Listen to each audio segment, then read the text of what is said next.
What's up? It's Hallie. Welcome back to Downpour.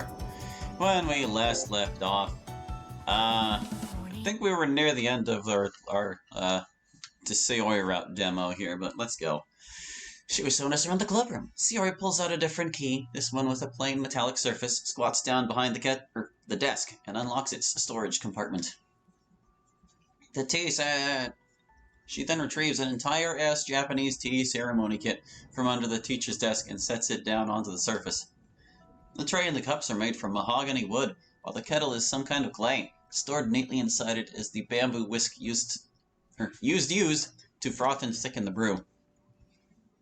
An electric hot plate is also stored underneath the desk, although Sayori doesn't bother taking this out. Is this even allowed? Isn't it like a fire hazard or something? Anything is allowed when you have an expert string puller like Monica in your corner, but Yuri is very careful and respectful when it comes to her tea ceremony stuff. So the room isn't going to be burning down by the time you arrive, probably. Sayori retrieves the tea set from the desk's surface, and it is once more stowed underneath the securely locked away. Thus ends our grand tour of the otherwise featureless literature club. I should keep the conversation going. Besides, I'm still curious about something. There's apparently 4 members of the literature club: Sayori, Natsuki, Yuri, and Monica. I should ask about... Let's ask Sayori about... Well, I'm just curious. We'll ask her about herself, sure. Natsuki has her manga, and Yuri has her tea set. What about you, Sayori? Have you left a mark of your own upon the literature club? You make it sound like this is my dying legacy or something, but nah, I'm just happy those two feel comfortable enough to entrust Monica and I with their stuff. It's for the best anyway. If it were up to me, this entire room would be painted in rainbow pastels. I don't think the Board of Regents would be very happy with you doing that to one of their classrooms. That's exactly what Monica said when I brought it up. This is why I need smart, grounded, rational people like you and Yuri and Monica around. If I'm not anchored to the earth, I might just float away. I noticed you left one name out from that list. What, Natsuki? Oh yeah, she's not a good influence at all. Instead of pastels, she would paint the entire room hot pink. But that's the kind of energy we bring. Natsuki and I are wild and crazy, and Monica and Yuri are mellow and rational. But, admittedly, the space could use a touch more mellowness, which is why you need to come aboard. I take one more look around the club room. A humble, unassuming place, and the seat of Sayori's current happiness. It is the life ring that keeps her head above the water. Dare I lay my hands on it too? Would our combined weight pull it under and drown us both? This ain't Titanic, man. The unspoken words and fears linger in the cold, heavy air before they drift away in the fog, and fog the windows with their uncanny opacity. She knows what I'm thinking, and she knows that I know that she knows. The best thing I can do is hold my thoughts and pray my lungs don't fail me. Before we part ways, Sayori and I embrace one another in a tentative hug that gradually becomes tighter, needier, the longer it holds. When we pull apart from the hug, Sayori's fingertips linger on my shoulders, on my neck, and on my cheeks just a little longer than they need to. No, don't touch me like that. It hurts. It hurts so much I want to scream. But before I can do anything else, I open my eyes, and just like that, she is gone. I wonder if Sayori realizes that her touch has this disquieting effect on me, and that once she is out of sight, I am once more cradled in comfortable numbness.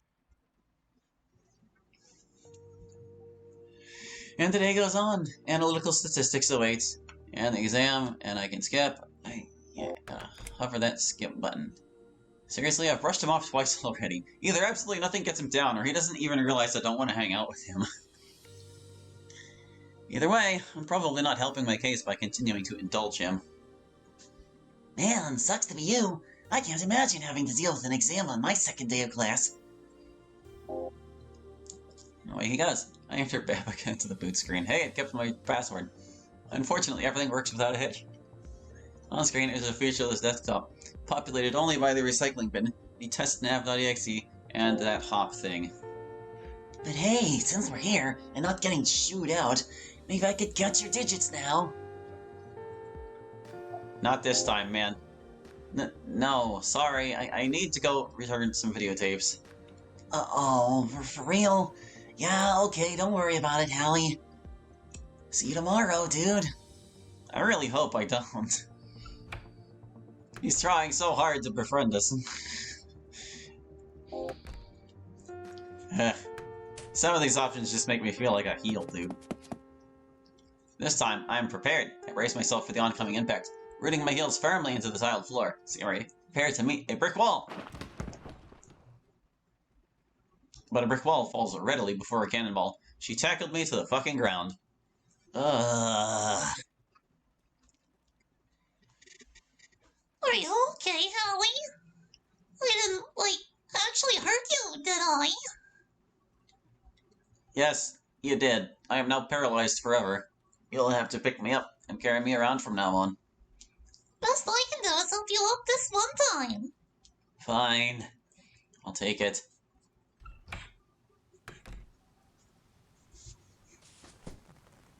Sayori and I each open our umbrellas in tandem. We're just as in sync now as we've ever been. Like nothing has changed at all these past 5 years. But when I look into her eyes, I know so much really has changed, and not for the better. She was 11 years old when her primary care provider first diagnosed her with major depressive disorder. That's a horrifically young age to be dealing with something like that. I don't want that to be the thing I'm thinking about every time I look at her, and she doesn't want that either. But that's where my mind goes when I see her, smiling under the weeping sky. Plenty for your thoughts, Hallie. No deal. Was worth a try. You don't want to hear his thoughts, man. Stop. Stop looking into my eyes like that, like you can see straight into my head. It's not a nice place in there. So, fair warning, I kinda sorta might have told the girls about you. The girls? At the literature club. Oh, why? What do you mean, why? Like I said before, Monica's super jazzed about bringing new folks on board. So I kinda promised that I'd be bringing someone with me tomorrow. That look on your face tells me you know that was a foolish promise to make. Are you saying you won't show up? No, of course I'll show. It's just...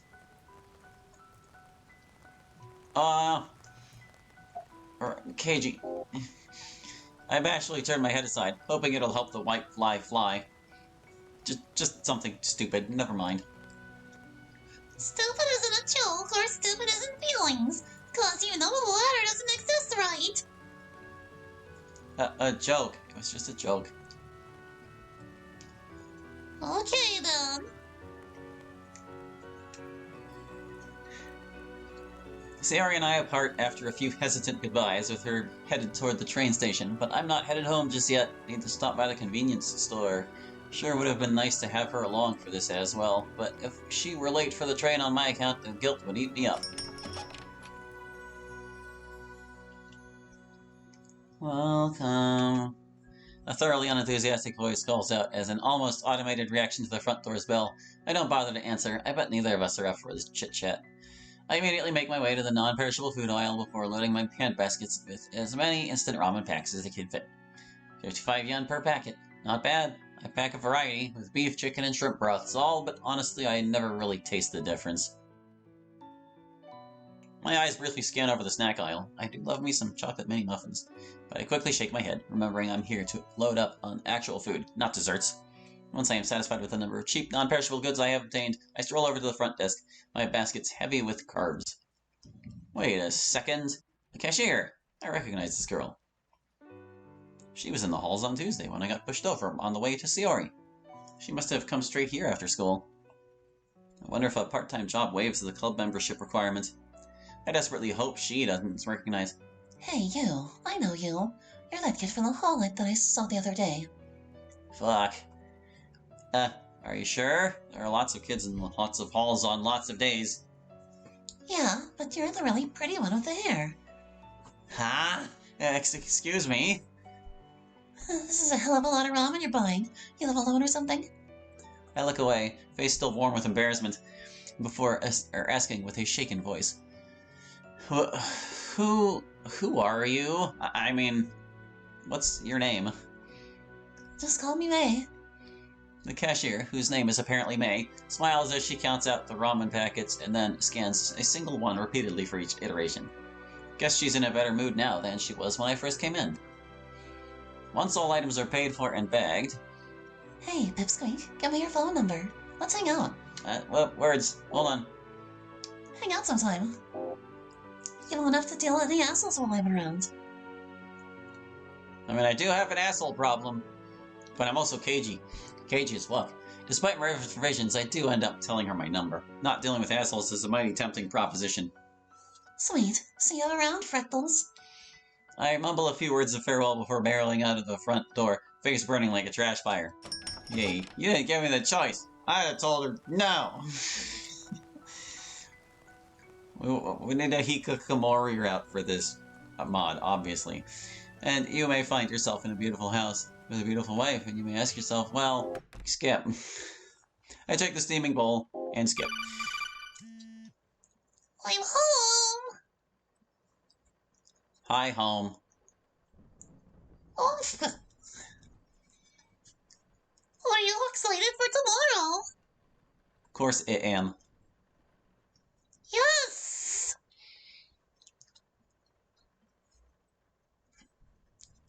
I've already taken my sleepy pills, because I just want today to end, lol. Everyone will be so psyched to meet you. I'm hoping for less psyched and more pleasantly cordial. Aww. You'll be fine, you big softy. They all love you. I think Sari has the right idea. Best not keep tomorrow waiting. Well, we will keep it waiting, won't we? Because the mod ends before we get there. I crawl under the covers, lay my head onto the pillow, and let the heavy weight of exhaustion pull me ever downward into the underworld.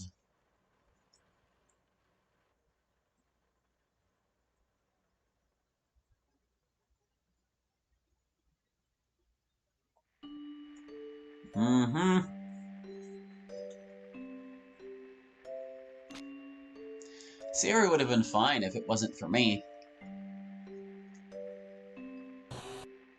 The vast majority have never once even considered suicide.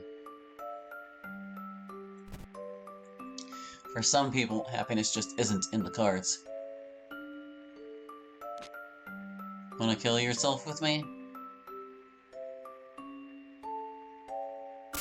Not especially, no. Siri's story will continue.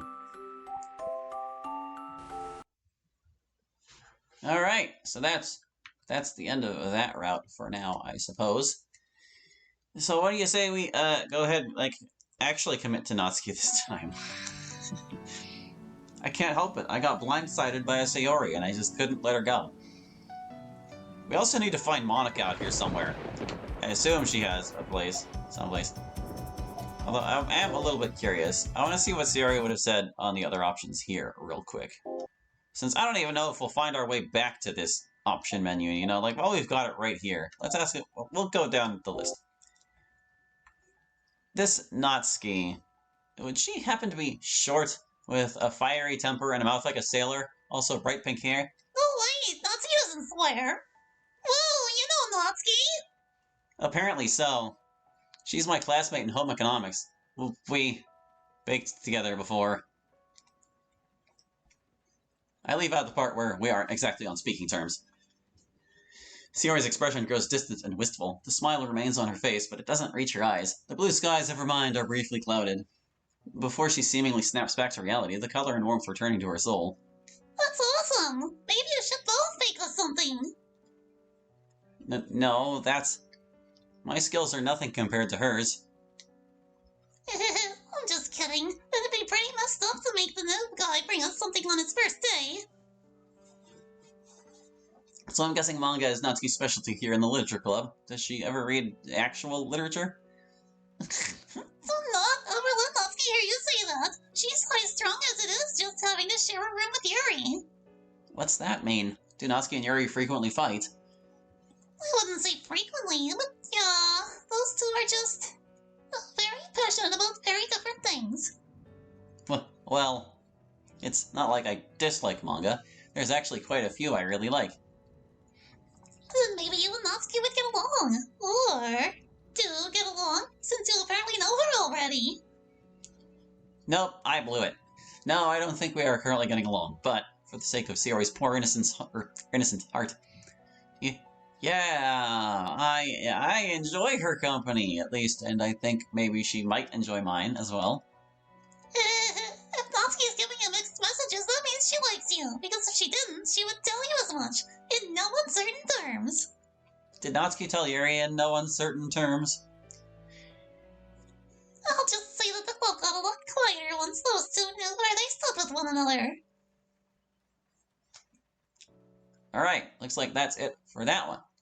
Let's see what they have to say about Yuri and eventually Monica. Because, like, he basically doesn't know anything about Monica at this point. But I guess he doesn't know anything about Yuri either. Do you guys regularly have tea during club time served by this Yuri person?